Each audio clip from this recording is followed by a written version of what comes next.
Fuck the Titanic, fuck Antarctica, fuck all the seven wonders of the world. You are the eighth wonder of the world. Because if I have telepathy and it's being activated from all of the sun and all of the every time that I've asked for more spiritual enlightenment and I've got it, if I have telepathy, doesn't that mean everybody has the ability to have telepathy? And here's how telepathy works.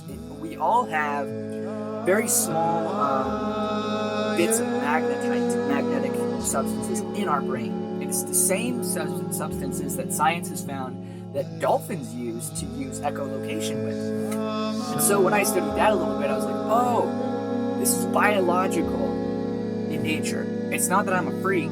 It's just we all have this ability that it was just never active. So here's what the sun's doing. It's activating parts of your DNA through this light, energy, whatever you want to call it, chi, prana, whatever. When you work with this energy, when you accept it, you don't resist it, because if you're not ready to harmonize with this energy of oneness and unconditional love, and it's like breaking your ego's balls wide open so that you can be open. And it's painful.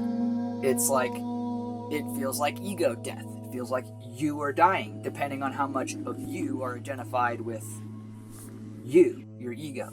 So I think that when people do awaken to multidimensionality, I'll say that, when they awaken to multidimensionality, yeah, the first thing you want to do is harm it. Like, it's just that you look around and you're like, this is a clown world. What are we doing here? Why are we all running around like this crazed, money-hungry animal that needs to survive, and if it doesn't survive, it's the end.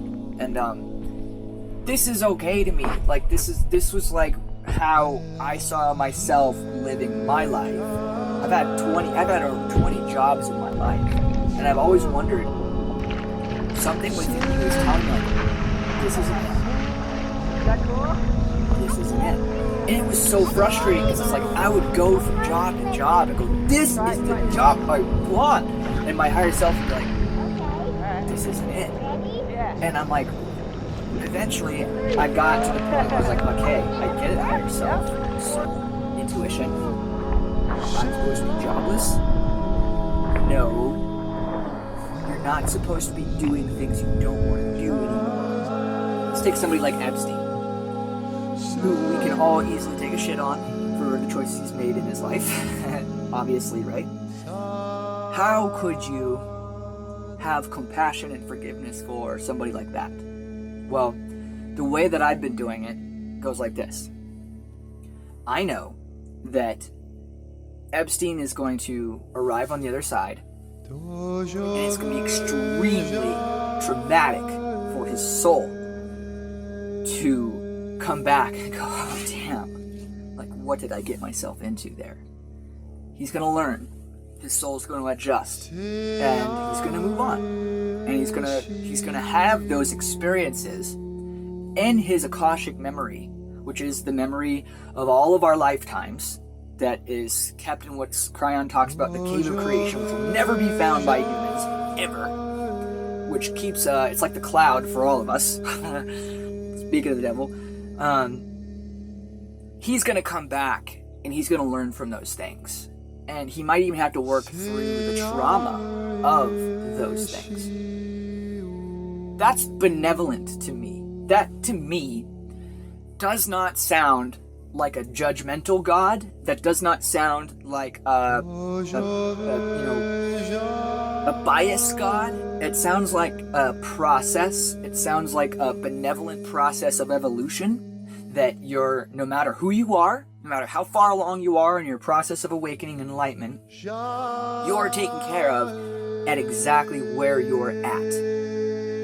And it's okay. So, a lot of us who have been raised in the Abraham religions of, Christianity, Mormonism, Catholics, or whatever, who are trained into this idea that you have to give your life to Jesus, to God, in order to be saved.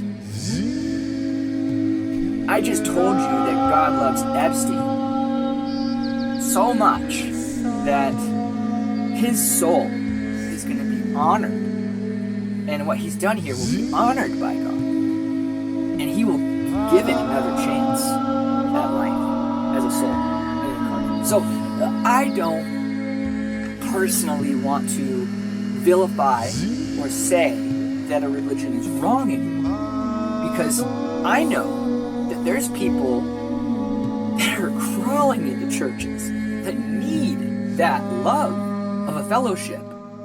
Because that's where they're at. That's what they need. They just need good people in their life. They need a sermon, and they want that. And that's okay. I need it. I need my own sermons, right? Once you get to this point where you're going, okay, Jesus, you've had the wheel for a very fucking long time on this road trip. I want to drive now.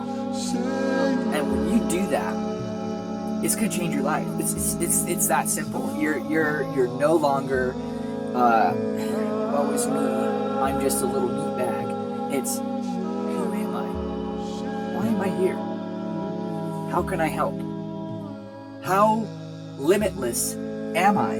There's nothing in our reality, right, telling us we have to be something. It's only humans doing that, right? You know, if you notice that, like, if you go outside long enough, alone in nature, where nothing's telling you anything, it makes you feel like love is silent. And it just sits there and honors everything. All of it. And when you can just be in that state of like, I'm one with all of this. I'm one with that tree. I'm one with this van. I'm one with Epstein. I'm one with this. I'm one with that. Blend into this, like, you merge almost into this cosmic web of everything, and it wants you to. It's like welcome, you know. It's not like you have to be this and that to get to this. No, it's like anybody at any time could shut off their brain and just sit there and go, I just want to be loved by God. And then you look at religions, I can't help but laugh, because it's like, you're full of UFO shit. You're full of people like Isaiah, who just Elijah, who just straight up ascended, turned all of his DNA back on by choice, because he's like, fuck this place, I'm out. And ascended into another dimension. We're curious about this. I think as a collective, or a majority of the collective, for the first time in a long time. How? Why are we going so far into exploring spirituality now? Look what we've been through. I don't expect everybody to start having transcendental, metaphysical experiences like I have. I've asked for these things. And I'm starting to understand this about my soul, is that I've intended on awakening myself to the reality that we're multidimensional beings, and that started becoming a part of my belief system and a part of my perception. And it brought me to really deeply, beyond words, feel the love of God.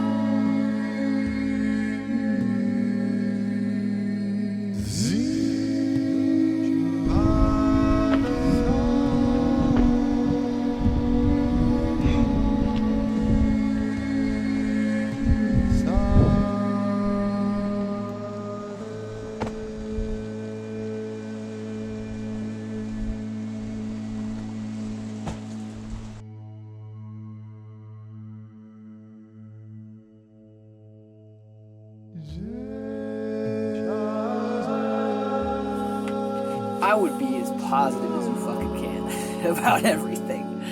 Literally about everything.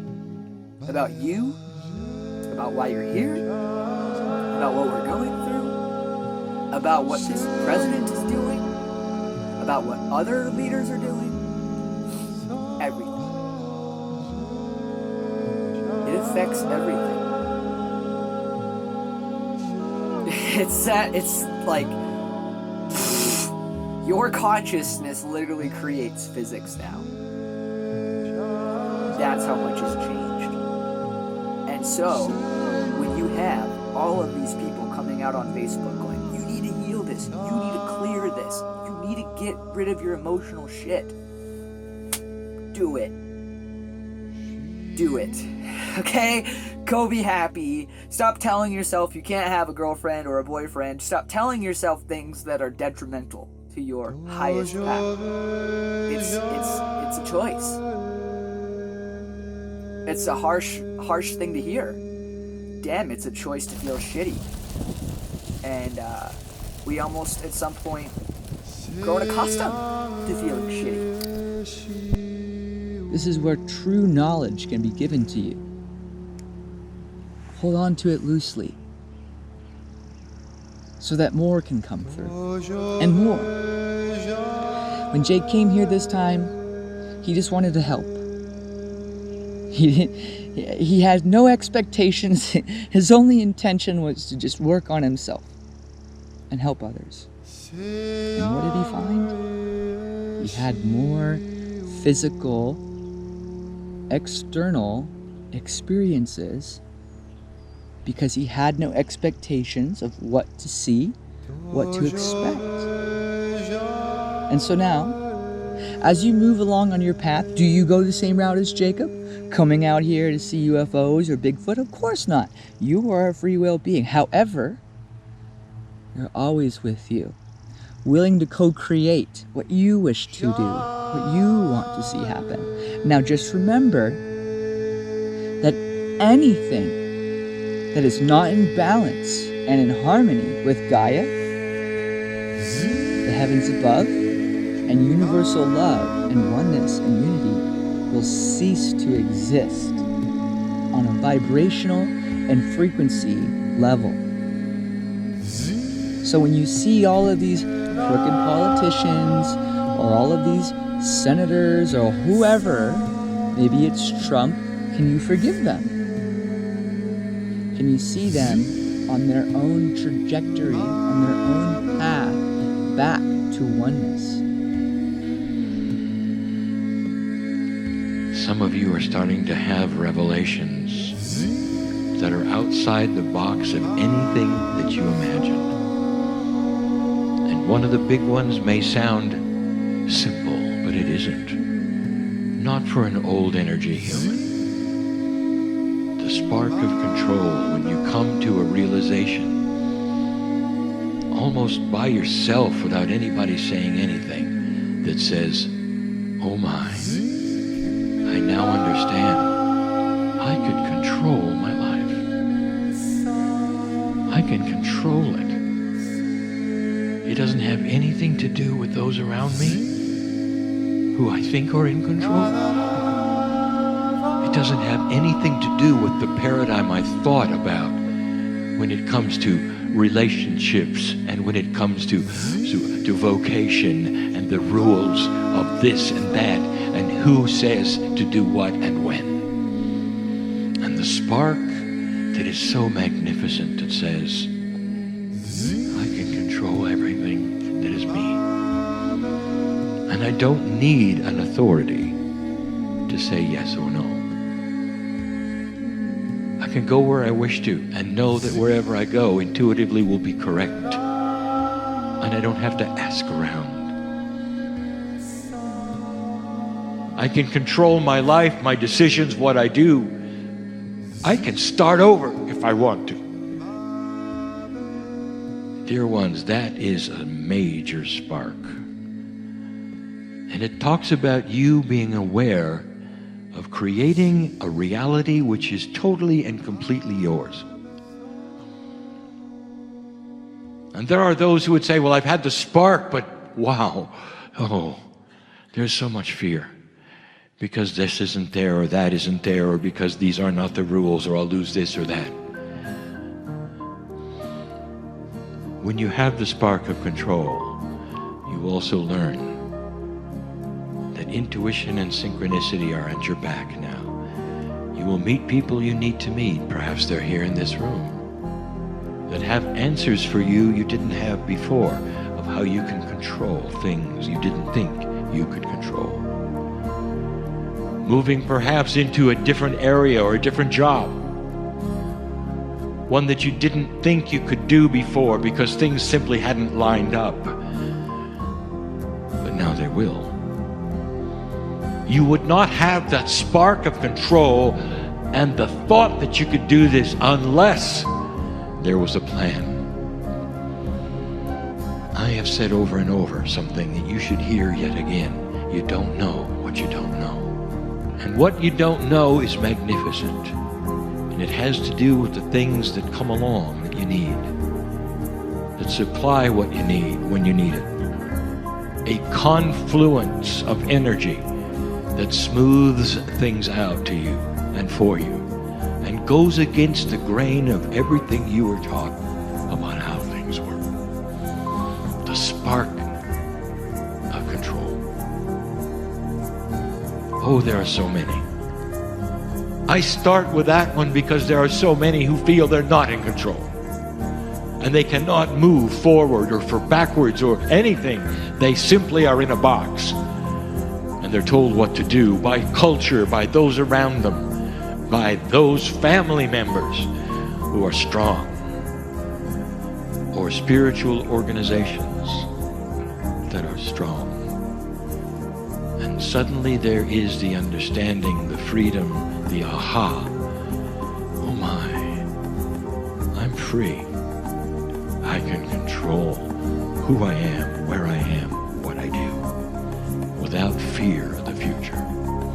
That's a big one. And by the way, some of you in the chairs needed to hear that tonight. You see, I know who's here. And so let's let the sparks reflect who's here and continue.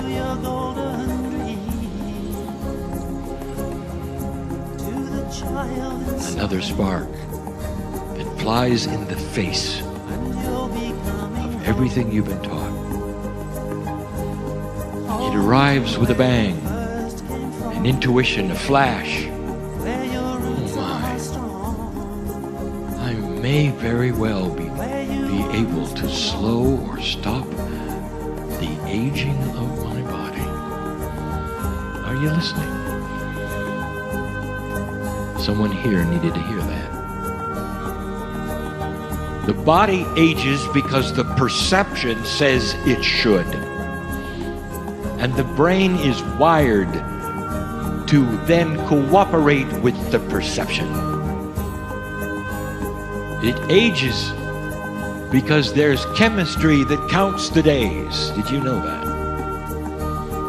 Literally, time cycles that count the days. And the perception is, here's how long you're supposed to live.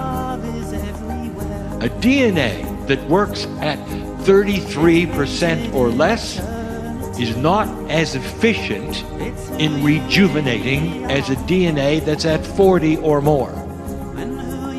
And so then, even for the new age person who knows this, they will say, it's too bad. I'm stuck at 33.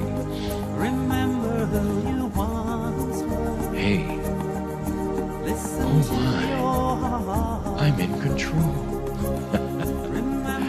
What if you were in control of 44? What if you could say to your own cellular structure and your brain and all of the things that bow down to the boss, you, we are going to operate differently from now on. We're not going to count the days. We are going to see a 44 instead of a 33, an efficiency that is going to slow down our aging, and I proclaim it because I'm the boss of me. You see, oh my, I'm in control. I can control my aging. And there are those who would listen to this and say, isn't this cute? Who ever thought of something like that? It's the spark that says you can do it.